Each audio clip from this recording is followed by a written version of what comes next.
பக்தி தமிழ் 360 நேயர்களுக்கு வணக்கம்.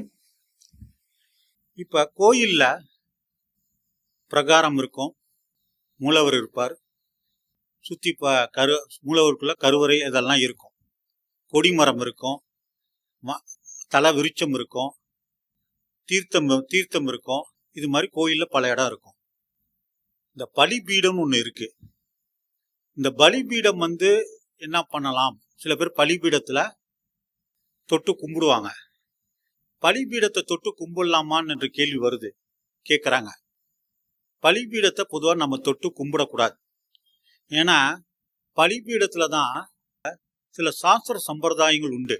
இப்படி தான் போகணும், இப்படி தான் கும்பிடணும், கொடிமரத்துக்கு முன்னாடி தான் நம்ம வணங்க வேண்டும், நந்தி குறுக்கே நம்ம போகக்கூடாது.